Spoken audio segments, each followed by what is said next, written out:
listen to News Talk 1340 WJRW. John Gonzalez, the Going Gonzo Show, weekdays at 1 o'clock.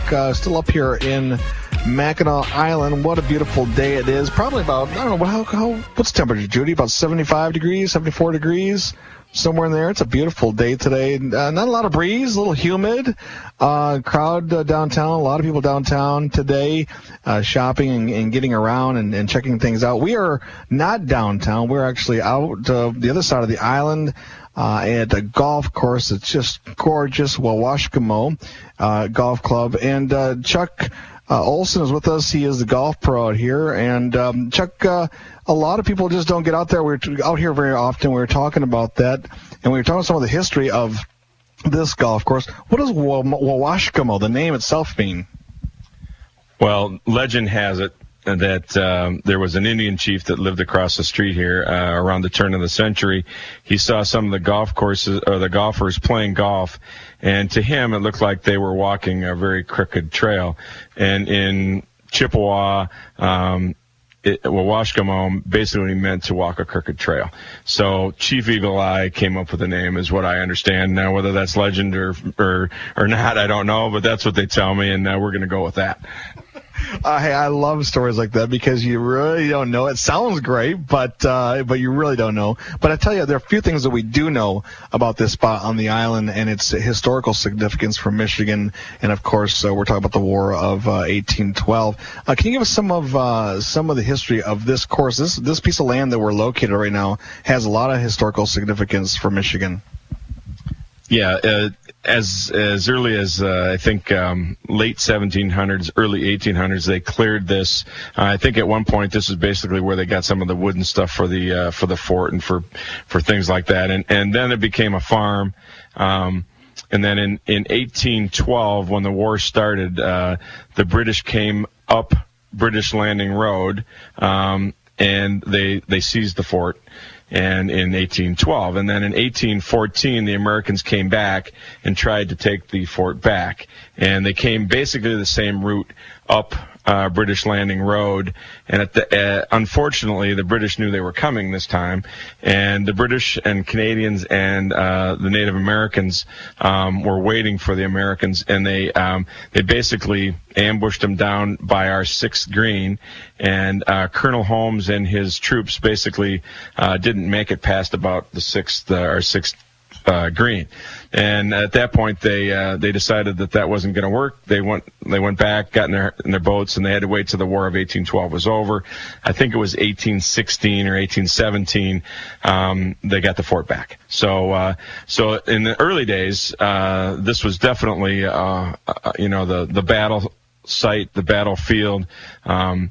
They did an archaeological dig in 2000, and they found a whole bunch of musket balls and all sorts of stuff from the battle. There is a large grave site that they do believe that about 10 of the American soldiers that died that day were placed in a mass grave down by our sixth fairway. And of course, we were also, the last time I visited you here, you took us out to see this humongous tree that was struck by lightning. I haven't been out there this year. I know you were out there a little earlier. What is the big deal about this tree?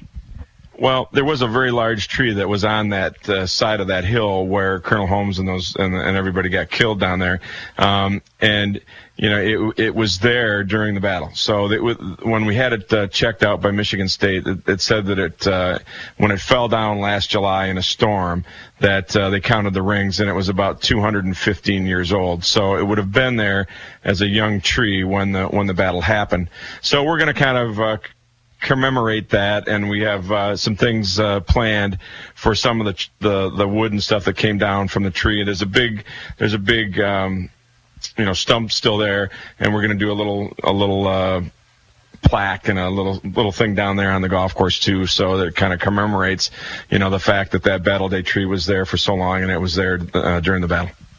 When folks come out here to Wawashkamo, Mackinac Island, do they hear some of this history? How do they learn about it? Well, I think that the folks at the state park, and we are a part of the state park, we lease this the golf club from from the state park. They do a great job of explaining how that all worked in the fort and when the battle was. And they are going to next year, which is the 200-year anniversary.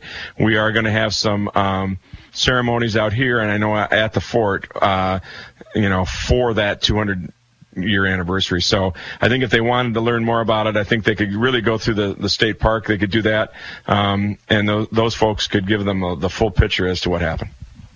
Well, Chuck, really, really appreciate you hanging out with us and inviting us to come out here and, just see this course again. How many holes do you have out here again? Well, again, old style, Gonzo. So it was built with 9 greens, and there's 2 different sets of tees that make it so that we play it like 18. So the second set makes the pars, totally different on about 4 or 5 holes. So par 5s become par 4s and par 3s become par 4s. And the front side, it plays 3 par 5s, 3 par 4s, and 3 par 3s. The back side plays more conventional 2 par 3s and 2 par 5s, and the rest are par 4s. So we play it, there's 9 greens, but we play it like 18 because there's a whole different set of tees. And if you've been to some real old golf courses in Scotland or other places, it certainly has all that flavor. And folks, of course, it's a great time to come out here in the fall, right? I mean, bring your buddies out here and spend a weekend here, come golfing and checking out the golf course. You would let people know that this is a good time to come out in the fall, right? Great time to come out, and in September we don't, we don't have the same kind of crowds. A lot of our members are already gone. The place is certainly not as busy as some, and certainly not as busy as it is in July and August for us. So, if you'd like to come out, September is a great time. All right, Chuck. Well, thank you again so much for the hospitality, for having us come out here. Love the history of this place. And you know what? I still haven't played this course yet. I need to do that. I don't think it's going to happen on this trip, Judy, but at some point I will definitely do that. All right, folks, we're going to take a quick little break here and talk to you a little bit more about the history. But also, when you come to the island, you got to eat, right? Judy, yeah, she's shaking her head yes. You have to eat. And we had a great dinner last night. We'll tell you all about that here on the Going Gonzo Show on News Talk 1340 WJRW.